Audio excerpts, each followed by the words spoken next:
Welcome to Capital Gains, Yahoo Finance's unique look at how U.S. government policy will affect your bottom line. I'm your host, Rachelle Akuffo, and of course, we're barreling through the end of the year here, wondering what's going to be happening as we await a new incoming Trump administration. But it's worth looking back to see some of the key themes that have really dominated to sort of lay those breadcrumbs for where we could be headed. So, of course, want to bring in my co-stars, Ben Werschkul and Rick Newman. So, Ben, it's been a big year for note cards. What has been the priority for you? Yeah, this maybe has been note card's biggest year ever. So I've been as our audience knows, I do a note card at the start of each one, and I've kept all or at least most of them. And I thought it would be interesting to look at which topics came up the most. So I have my top three here.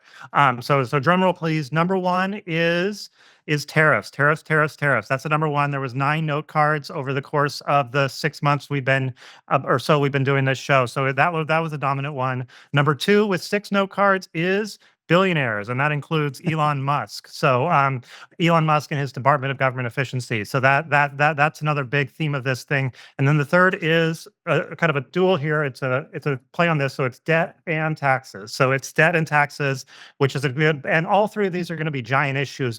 They were clearly giant issues last year, but they're going to be giant issues in the coming year. We can go through all three, but tariffs is one that was clearly dominant in the campaign. It was a central part of Trump's campaign. He talked about it constantly. There was questions about whether it'll spur inflation. Every time Trump was given a chance to kind of back off his tariffs, he didn't. He doubled down, and we've seen that through the beginnings of his transition. And I suspect we're going to see a lot more no cards for that in the new year.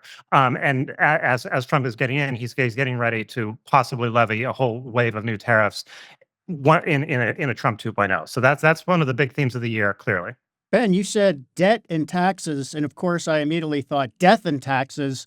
Yeah, that was the idea. Yeah. Thank you for the spin-off there. Hey, I think we got it right in 2024 because most of our episodes came before the election in November. And I guess we were talking about tariffs when Joe Biden was a president. We weren't talking about Joe Biden's tariffs, right? We were talking about what President Trump might do. And I mean, Biden has imposed a few very selective tariffs in addition to leaving on the tariffs that Trump imposed on Chinese imports during his first term. But lo and behold, those are going to be the big topics in 2025. So we did pretty well, I guess. What I was writing about this week, I mean, I don't love retrospectives. I mean, it seems like just a kind of a stale trope of the media. Everybody has to do their, best and worst of the year that just happened. I prefer to look ahead and try to guess what's going to happen the prior year. But I did look back at the Biden economy in 2024. And, the irony here is that the Biden economy actually did pretty well in 2024, unlike Biden himself, who is going out on an ignominious note. I mean, his presidency just kind of collapsed in 2024. We know he bailed out after that disastrous debate performance. The Wall Street Journal just had a recent expose listing all kinds of different ways that Biden's advisors were trying to sort of prop him up and hide the fact that he was really slipping during the last couple of years. Democrats are just in a total mess, but the Biden economy is doing pretty well and actually arguably improving into 2025. And during the latest Federal Reserve press conference, kind of controversial for the nature of the remarks Fed Chair Jay Powell gave, but he said the economy, U.S. economy is remarkable. And if you compare it to every other advanced economy, it really is. I say this all the time. The president gets way too much credit or blame for what happens in the economy. President doesn't have that much control. But Biden lost because Harris lost because voters don't like the Biden-Harris economy. But guess what? The irony is it's setting Trump up at least for a pretty good first year, I mean. And you raise an interesting point because obviously the numbers were showing the economy was doing well. It didn't matter. What mattered was the messaging, how people felt around the kitchen table when they were voting. And if they didn't feel like their personal economy was doing well, they decided that they were going to go with Trump and his promises. Rachelle, you nailed it right there. Yeah. I mean, for me, one of the lessons as a journalist covering economics is people's personal economy matters way more than the national economy. And one of the things I learned about covering inflation this year is that everybody has their own personal inflation gauge. Now, we look at the consumer price index, which is the rate of change over the last 12 months. That is not the way most people think about inflation. A lot of people think about, the price of gasoline is their metric. But I got feedback from people when I was writing about inflation saying, they look at all these different things. Like one guy told me that the price of Pepperidge Farm rye bread was $1.50 more than it was a year before. That was his personal gauge of inflation. Somebody else told me Boar's Head roast beef, it went from $9.99 a pound to $12.99 a pound. So these are the things people look at. I don't know if you guys have a personal gauge of inflation. I follow the price of avocados. They should be two for $4 or less.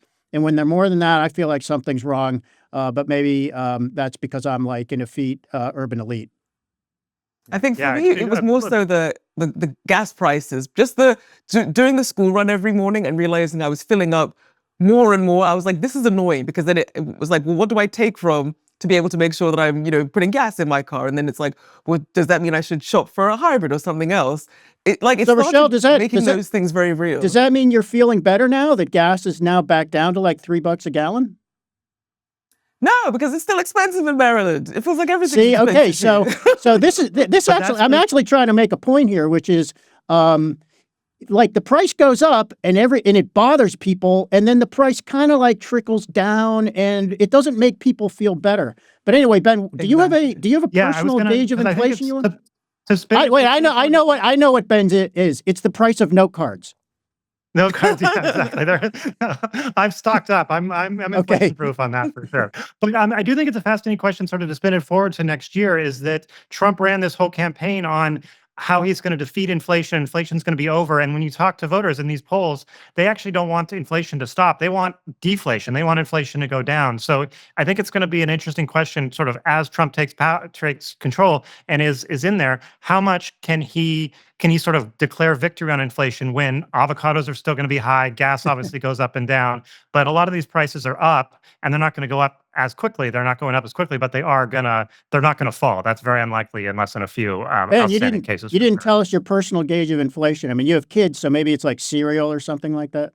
Yeah, I mean, gas is a big one. I think gas is hard to pass. It's you driving to school and you do it for sure. Yeah, there's you sort of see the entire grocery bill is a clear one, and I think that's what people were feeling all around the country is when you buy the same bucket of goods and it's that much more. It's not going to change. So guys, here's something fascinating. I don't even want to think about avocados, especially if you think about tariffs that could be coming to Mexico. And Chipotle is getting a little stingy with their scoops. It's already feeling the pinch there. Yeah. I do want to make sure though that we get to taxes and national debt, because obviously this was touted as one of these solutions. Ben, things will be better. Corporate taxes. What is the reality though? Like, what did we really learn this year, Ben? Yeah. So I mean, I think one of the big elements of Trump 1.0, that first year, if we all remember, it was about he wanted to do tax cuts, and he did do tax cuts early on, the Tax Cuts and Jobs Act of 2017. And what they're clearly aiming for is a sequel this time. It's a lot of these provisions are expiring, so there's going to be a tax deal. There's going to 100% be a tax deal, and Trump wants to kind of be tax cutter in chief 2.0. The reason I combined it with debt is that the question for the year ahead, I think, is whether the debt forestalls him. There's a lot of folks on Capitol Hill and experts who say that $36 trillion of national debt and the amount of our GDP, it means you just can't pass another bill that adds a whole bunch more red ink. And so does that mean Trump actually has to bow to fiscal realities and pay for it? Does it mean they add other stuff? Does DOGE become the way he sort of says he's going to pay for it, or do tariffs become? So they clearly want Tax Cuts and Jobs Act 2.0 and another wave of tax cuts for folks. And he's promised, I counted during the campaign, he promised more than a dozen different tax cuts in addition to extending the Tax Cuts and Jobs Act. The question is, do kind of external forces, do bondholders say, no, you can't do that. You can't increase the deficit so much more in the year ahead? Hey, Ben, I'll make a prediction on that. I think the mere number, or just the pure size of the national debt, is not going to stop any tax cuts.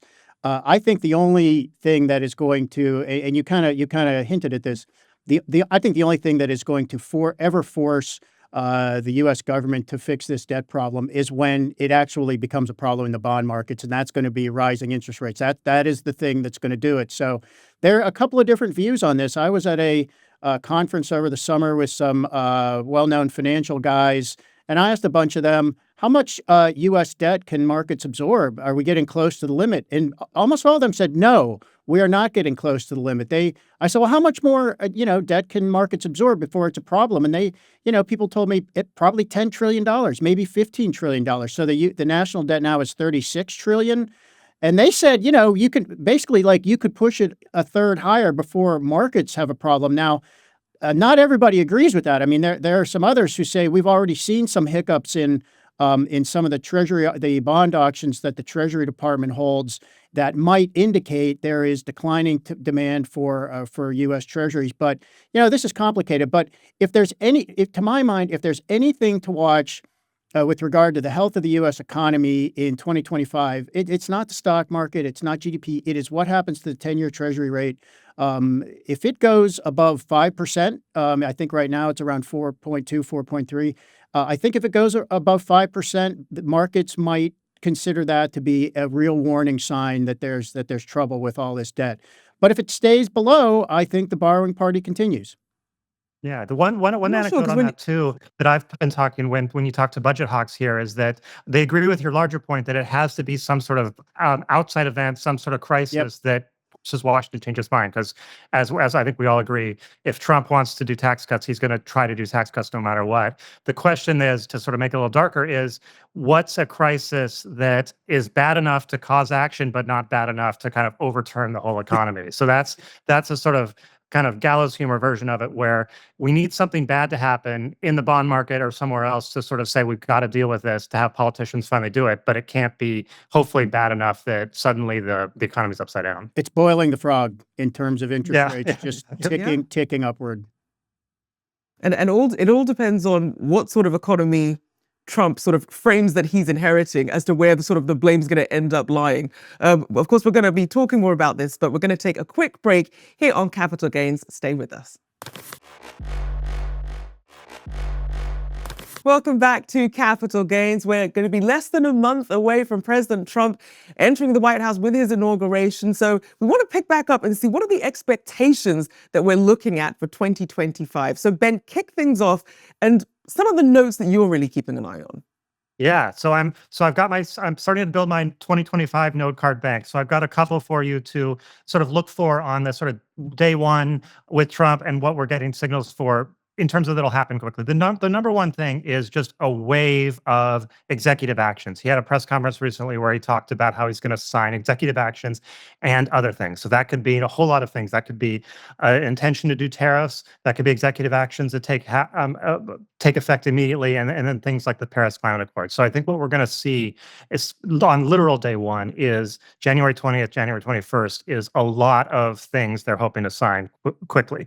Energy is a big one to watch. I think the energy sector is a big one to watch for that first day for certain, because there's a lot that the president can do via executive action on energy to kind of at least change the mood there quickly, and there'll be a lot of things there. Second one, sort of quickly and quickly, is border and immigration and more energy things from the Congress. The sense right now is that there's going to be a reconciliation bill early that could be very quickly to change the laws on the border and sort of even more energy changes there. And I don't know if that'll literally be day one. There's definitely an ambition in Congress to get close to that, but that's a sort of new law that Trump could sign very quickly. And then the third is for day one is these kind of other things that he's referencing. I think we're going to see a lot of tariffs, and there's still a whole lot of questions about whether he can actually do it quickly or whether it's a sort of thing.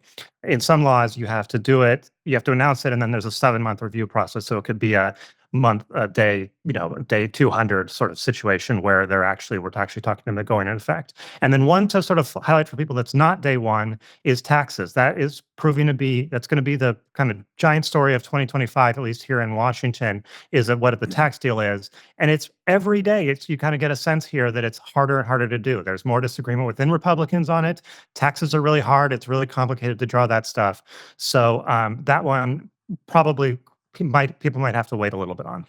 Guys, I feel like there's an overlooked story here.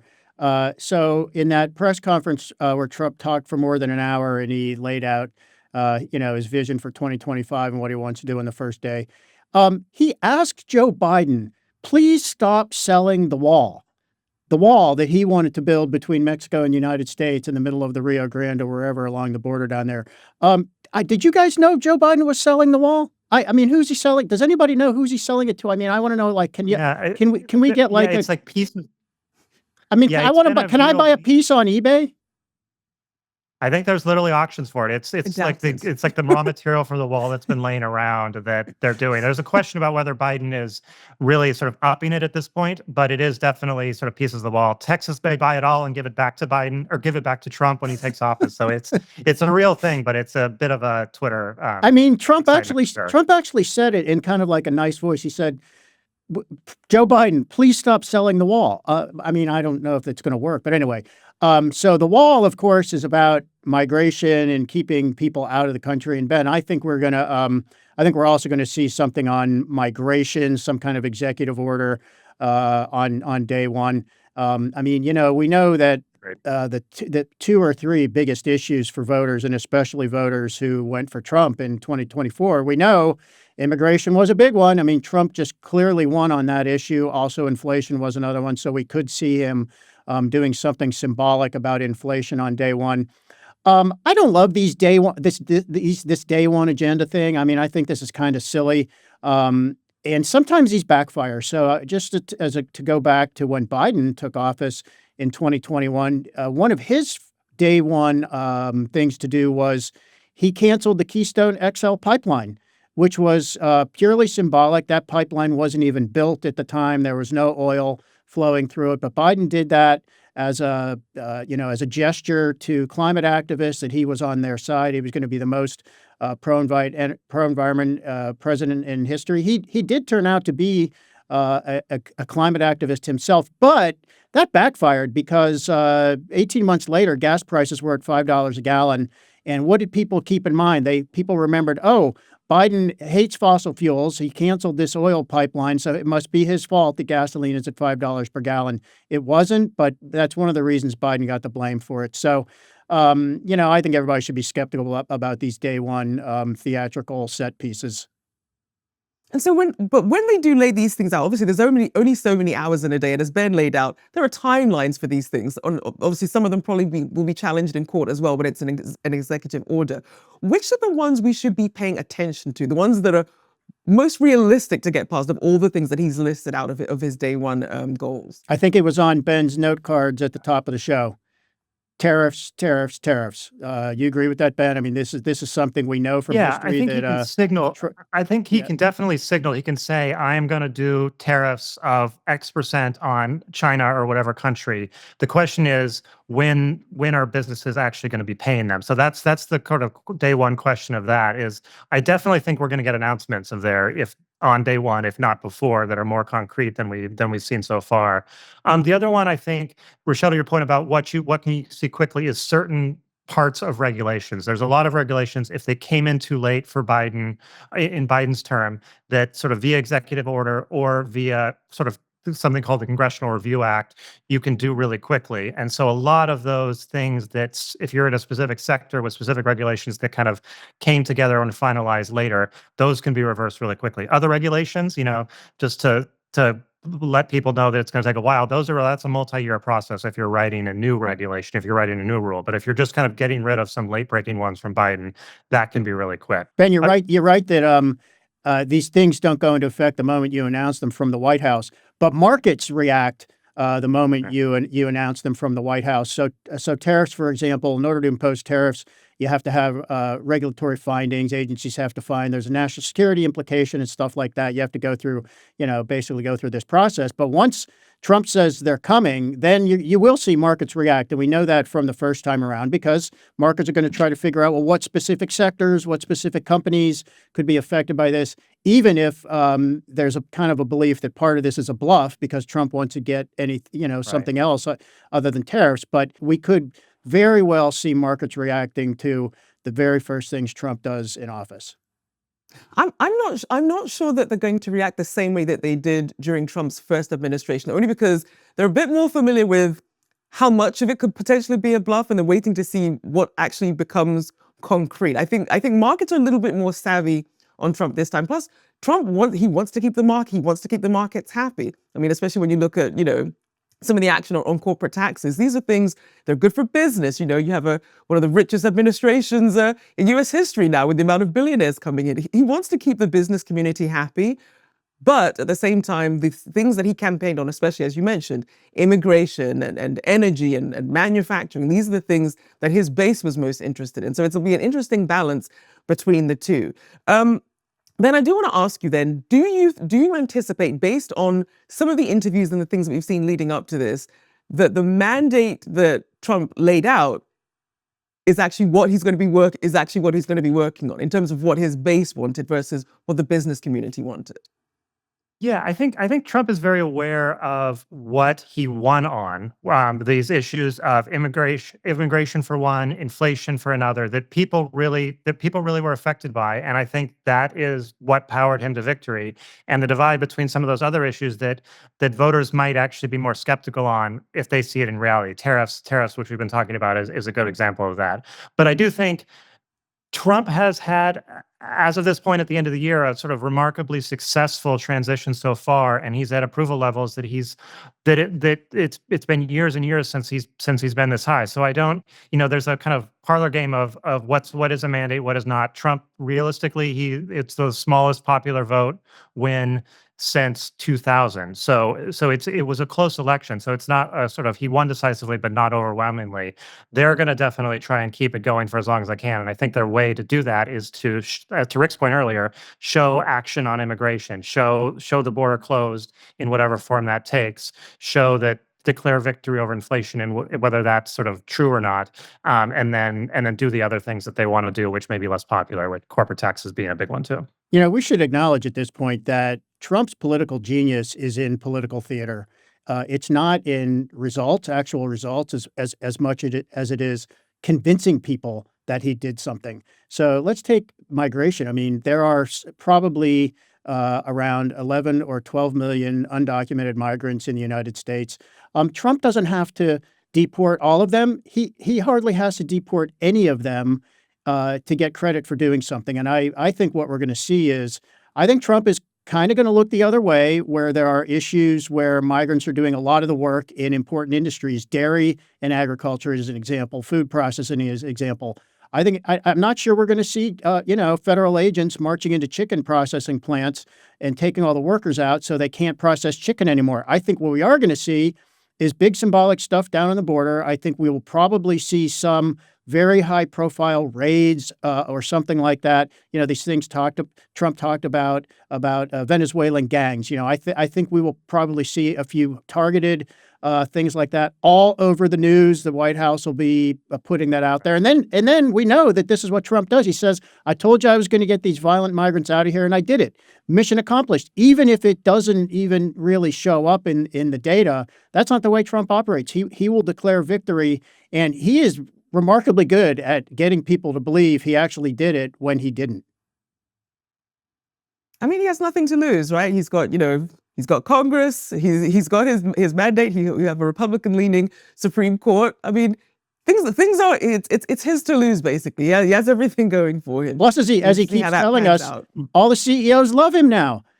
Right. They're his favorite politician. We'll see. We're definitely in a honeymoon stage right now. And I do think the thing to remember is that there is this honeymoon and it's going to go. The question is how long. All honeymoons do end at some point, and then kind of more political realities set in. Indeed. We shall see what 2025 has in store. But that does it for this episode of Capital Gains. And of course, my co-stars, Ben Werschkul and Rick Newman, myself, Rachelle Akuffo. You can find Capital Gains and where all good podcasts can be found. Don't forget to like and subscribe. We'll catch you next time.